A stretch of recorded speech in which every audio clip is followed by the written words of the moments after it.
Salut, c'est Pierre-François et bienvenue dans Stratégie. On y parle développement personnel, entrepreneuriat, développer ses relations, tout ce qui te permet d'atteindre le succès et de te créer une vie sur mesure. Alors, si tout ça t'intéresse, tu peux déjà t'abonner. Aujourd'hui, on va parler de confiance en soi. Alors, la confiance en soi, c'est quoi? C'est la certitude de faire face aux événements proches. C'est le sentiment profond finalement, on se dit j'anticipe l'avenir de manière sereinement, je saurai m'y adapter parce que je sais que je sais le faire tout simplement. Pour se dire ça, il faut développer des ressources qui nous permettront d'avancer. Alors, c'est quoi la confiance en soi?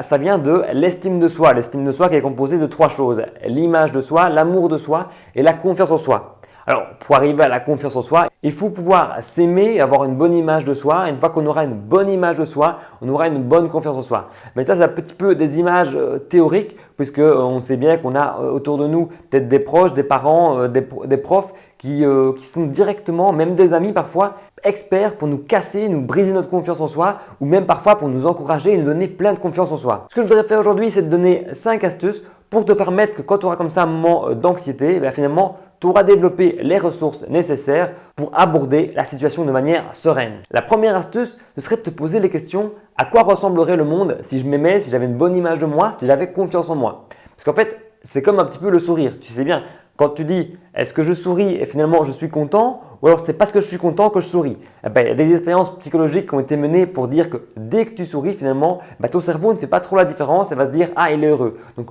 plutôt que de se dire je suis heureux, je souris, le fait de sourire avant, ça va directement engendrer le bonheur dans ton cerveau. C'est pareil avec la confiance en soi. Si tu fais semblant d'être confiant, si tu t'imagines être confiant, tu vas dans ton cerveau, le mécanisme va se dire ah la confiance en soi va s'installer en toi. Alors n'hésite pas à avoir des comportements justement d'amour de soi, d'avoir une bonne image de soi en prenant soin de ton look, en disant toi-même que tu t'aimes et en célébrant tes victoires, en remémorant tes succès, etc. En feintant justement la confiance en soi, tu auras plus de confiance en toi. Deuxième astuce. La deuxième astuce, c'est plutôt une question de physique. Tu as déjà remarqué quand même ceux qui n'ont pas confiance en eux, ils se tiennent souvent avec les épaules recourbées et ils sont un petit peu rentrés comme ça. Et on a l'impression qu'ils portent le monde sur leurs épaules. Et la deuxième astuce, ce serait de se dire redresse-toi, aie une attitude et une posture de confiance en toi. Finalement, ça rejoint un petit peu le premier point. Si tu as une posture et cette attitude de confiance en toi, ça va induire dans ton corps la confiance en toi. Par contre, si tu te tiens comme ça de manière recourbée, ton corps va se dire il est déprimé et ton corps va, entre guillemets, sécréter le manque de confiance en toi. Tu comprends? Troisième point, ce serait de changer de point de vue. Toujours dans le même ordre d'idées, plutôt que de se dire je suis nul, je suis nul, je suis nul, qui va forcément induire un manque de confiance en toi et un comportement, une attitude assez négative, un petit peu comme quand tu es recourbé, ce serait de se dire fais la liste des qualités, refais la liste des victoires que tu as déjà eues et célèbre-les et finalement dis que tu t'aimes.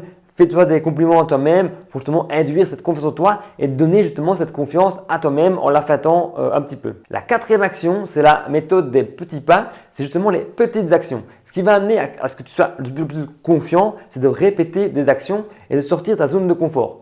Finalement, ta zone de confort, c'est confortable et en dehors, c'est assez douloureux. Donc, le but, c'est de ne pas faire une trop grande action pour être dégoûté et après se dire je ne veux plus rien faire et rester chez moi. Mais plutôt de faire des petits pas et des petites actions pour justement petit à petit avoir confiance dans un domaine et après être totalement confortable dans ce domaine. Et une fois que tu seras confronté de nouveau, l'anxiété, comme je te disais tout à l'heure, que tu vas avoir en étant confronté à cette situation, elle aura disparu parce qu'elle sera remplacée par de la confiance en soi. Si tu veux un exemple, c'est pour s'entraîner à sortir de sa zone de confort et se faire des petits challenges comme ça pour avoir de la confiance en soi, ce serait de se dire que par exemple, si tu veux, je sais pas moi, draguer une fille, ça te met totalement inconfortable de se dire je vais aller parler à une fille.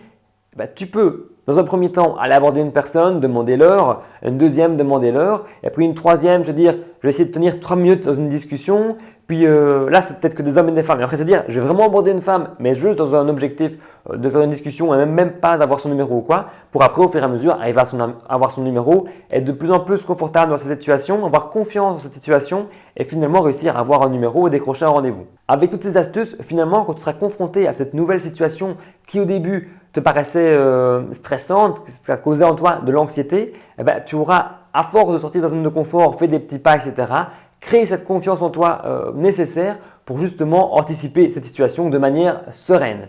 Et si vraiment tu veux une dernière astuce, une cinquième astuce pour justement passer à l'action, pour sortir un petit peu de ta zone de confort, parce que le quatrième point est à mon avis la mise en pratique la plus évidente pour améliorer sa confiance en soi, ce serait de passer à l'action dans les 3 secondes.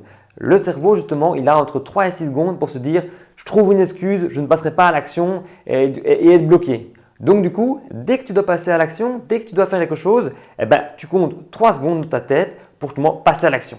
Tu ne réfléchis pas, tu le fais, tu vas sortir de ta zone de confort petit à petit et au fur et à mesure avoir cette confiance en soi. Justement, passer à l'action, c'est ce que tu devrais faire maintenant. Donc moi, je t'invite à t'abonner et ne réfléchis pas, tu as 3 secondes. 3, 2, 1, abonne-toi.